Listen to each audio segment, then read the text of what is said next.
दोस्तों, रामचरितमानस के अनुसार जब अंगद ने भरी सभा में अपना पैर धरती पर जमा दिया तो उसे उठाते रावण के सेनापतियों तथा मेघनाद की भी हवा निकल गई थी। आखिर एक वानर में इतनी शक्ति कैसे आई? तो इसका उत्तर बड़ा साधारण है। जब वे राम जी का दूत बनकर आए तो रावण ने श्री राम के संदेश को नजरअंदाज कर दिया। यह देखकर अंगद को क्रोध आ गया और उन्होंने अपना पैर जमीन पर जमा दिया।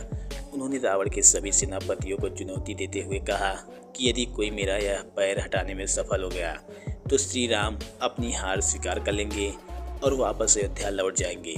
उनको श्री राम पर पूर्ण विश्वास था।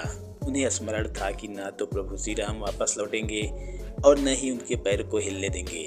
वह जानते थे कि उनकी पराजय स्वयं श्री राम की पराजय होगी।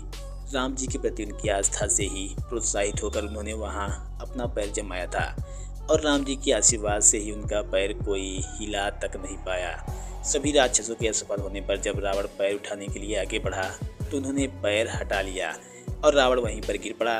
वह बोले, चुनौती सेनापतियों के लिए थी, तुम्हारे लिए नहीं। अगर गिरना ही है तो मेरे नहीं, श्री राम के चरणों में गिरो और क्षमा मांग लो।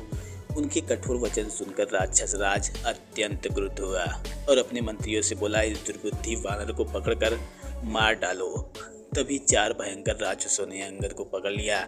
अंगद ने उन्हें पकड़ लेने दिया। उन 4 राक्षसों ने अंगद को पकड़ा ही था कि उन्होंने उन चारों को पक्षी की तरह अपनी दोनों भुजाओं में लटका लिया और छलांग मारकर ऊंची अटारी पर चढ़ गए। उस छलांग के झटके से वह राक्षस भूमि पर गिर पड़े और उन राक्षसों की छाती ही फट गई। रावण के ऊंचे भवन की अटारी को रावण की आंखों के सामने ही एक ऐसी लात मारी जिससे वह फट गई। उस राजभवन की अटारी को विध्वंस कर और लंका में सबको अपना नाम सुना।